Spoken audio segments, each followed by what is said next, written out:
All right, welcome back. We are continuing our journey through C.S. Lewis's The Great Divorce. We're in chapter 12 now. The reason why I asked if there were another river was this.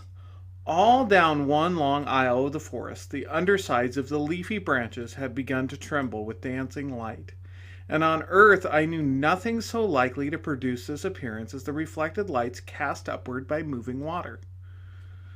A few moments later, I realized my mistake. Some kind of procession was approaching us, and the light came from the persons who composed it. First came bright spirits, not the spirits of men who danced and scattered flowers, soundlessly falling, lightly drifting flowers, though by the standards of the ghost world, each petal would have weighed 100 weight, and their fall would have been like the crashing of boulders. Then, on the left and right at each side of the forest avenue came youthful shapes, boys upon one hand and girls upon the other. If I could remember their singing and write down the notes, no man who read that score would ever grow sick or old. Between them went musicians, and after these a lady whose honor all this was being done. I cannot now remember whether she was naked or clothed. If she was naked, then it must have been the almost visible penumbra of her courtesy and joy which produces in my memory the illusion of a great and shining train that followed her across the happy grass. If she were clothed, then the illusion of nakedness is doubtless due to the clarity with which her inmost spirit shone through the clothes. For clothes in that country are not a disguise.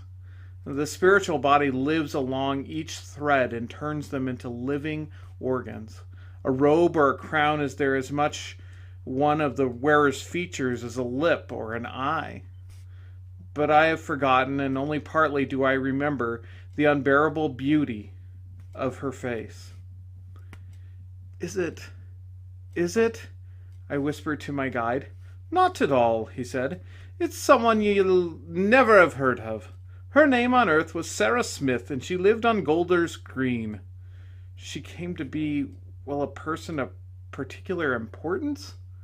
Aye, she is one of the great ones. Ye have heard the fame in this country and fame on earth are two quite different things. And who are those gigantic people? Look, they're like emeralds who are dancing and throwing flowers before her. Haven't ye heard of your Milton? 1,000 liveried angels lackey her. And who are all those young men and women on her side?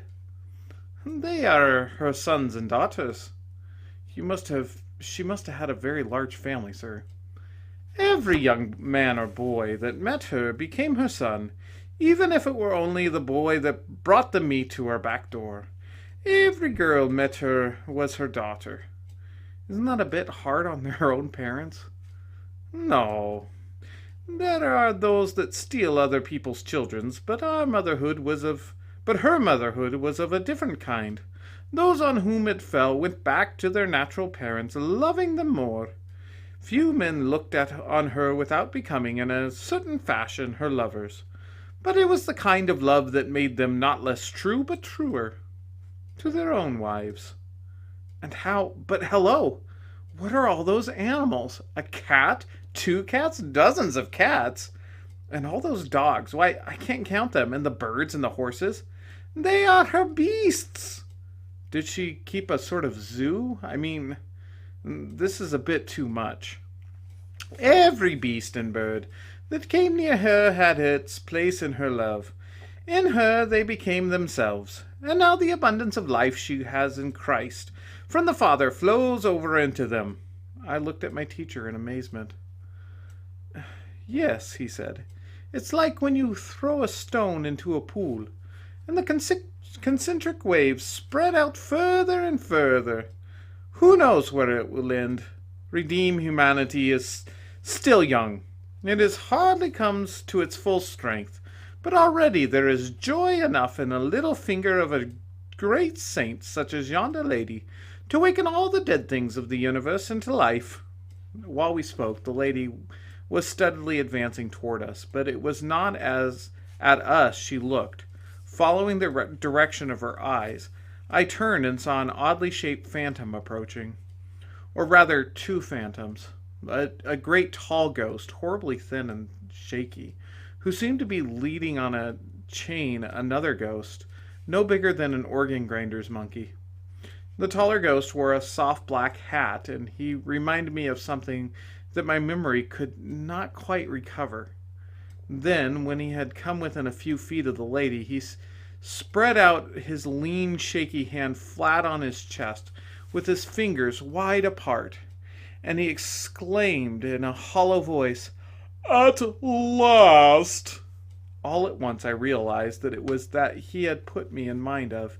He was like a seedy actor of the old school.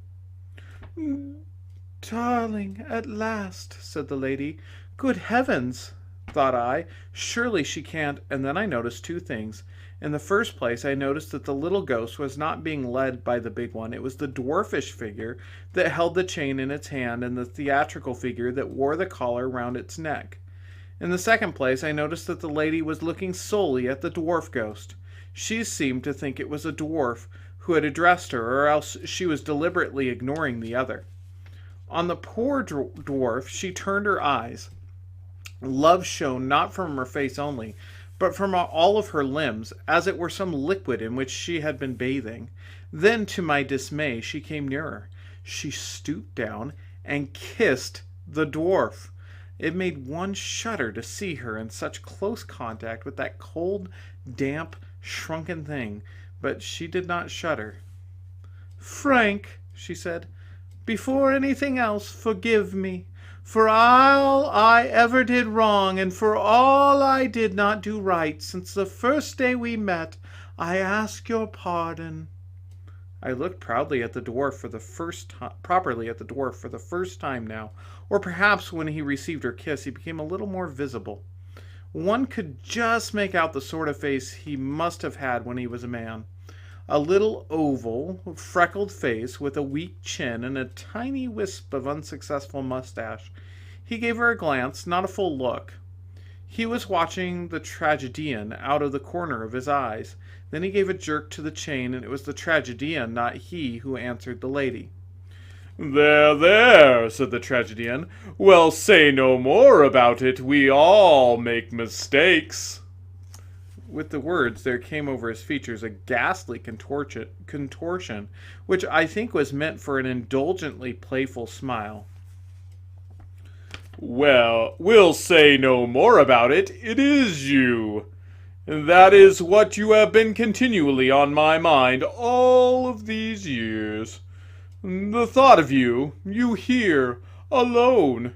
You here alone, breaking your heart about me." "But now," said the lady to the dwarf, "you can set all of that aside. Never think like that again. It is all over." Her beauty brightened so that I could hardly see anything else, and under that sweet compulsion, the dwarf really looked at her for the first time. For a second I thought he was growing more like a man. He opened his mouth. He himself was going to speak this time, but oh, the disappointment when the words came. "You missed me?" he croaked in a small, bleeding voice. Yet even then she was not taken aback. Still the love and courtesy flowed from her. "Dear, you will understand about that very soon," she said. "But today—" What happened next gave me a shock. The dwarf and the tragedian spoke in unison, not to her but to one another. "You'll notice," they warned one another, "she hasn't answered our question." I realized that they were one person, or rather that both were the remains of what had once been a person. The dwarf again rattled the chain.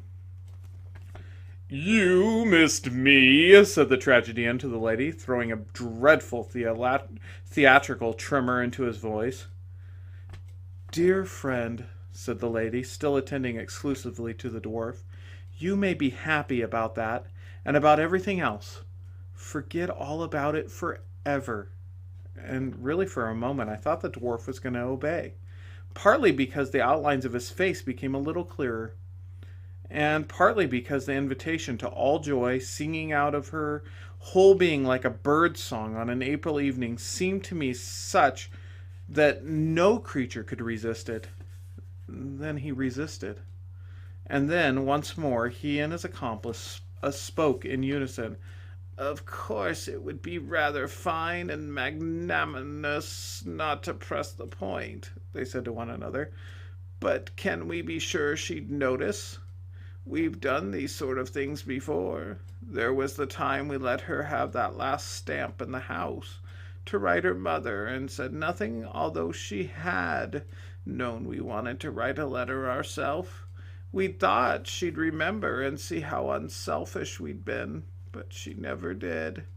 And there was the time, oh, lots and lots of times." So the dwarf gave a shake of the chain, and "I cannot forget it," said the tragedian, "and I won't forget it either.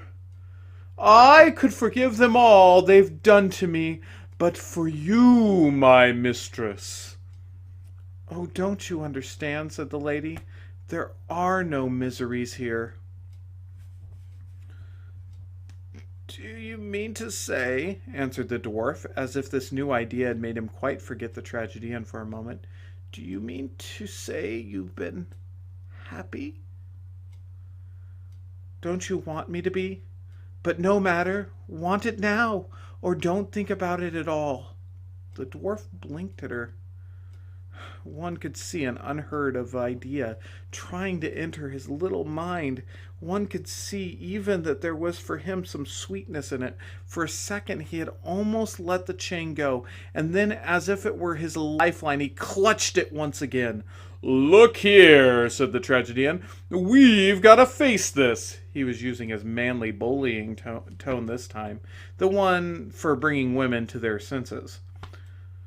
"Darling," said the lady to the dwarf, "there's nothing to face. You don't want me to have been miserable for misery's sake. You only think I must have been if I loved you. But if you'll only wait, you'll see that it isn't so." "Love," said the tragedian, striking his forehead with his hand. And then a few notes deeper. "Love, do you know the meaning of the word?" "How should I not?" said the lady. "I am in love. In love. Do you understand? Yes, now I love truly." "You mean," said the tragedian, "you mean you did not love me truly in the old days?" "Only in a poor sort of way," she answered. "I have asked you to forgive me. There was a little real love in it, but what we call love down there was mostly the cravings to be loved. In the main, I loved you for my own sake, because I needed you." "And now," said the tragedian, with a hackneyed gesture of despair, "now you need me no more?" "But of course not," said the lady, and her smile made me wonder how both the phantoms could refrain from crying out with joy. "What needs could I have," she said, "now that I have all? I am full now, not empty. I am in love himself, not lonely. Strong, not weak. You shall be the same. Come and see. We shall have no need for one another now. We can begin to love truly." But the tragedian was still striking attitudes. "She needs me no more, no more, no more," he said in a choking voice to no one in particular. "Would to God," he continued, but he was now pronouncing it God, "would to God I had seen her lying down at my feet before I heard those words, lying dead at my feet, lying dead at my feet." I do not know how long that creature intended to go on repeating the phrase, for the lady put an end to it. "Frank! Frank!" she cried in a voice and made the whole wood ring. "Look at me! Look at me! What are you going to do with this great ugly doll? Let go of the chain. Send it away. It is you I want. Don't you see what nonsense it's talking?" Merriment danced in her eyes. She was sharing a joke with the dwarf right over the head of the tragedian.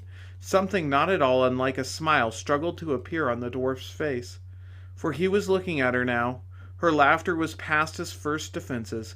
He was struggling hard to keep it out, but already with imperfect success. Against his will, he was even growing a little bigger. "Oh, you great goose," she said. "What is the good of talking like that here? You know as well as I do that you did see me lying dead years and years ago. Not at your feet, of course, but on the bed in the nursing home. A very good nursing home it was, too. Matron would have never dreamed of leaving bodies lying around the floor. It's ridiculous for that doll to try to be impressive about death here. It just doesn't work." And that's the end of chapter 12. We'll see you next week.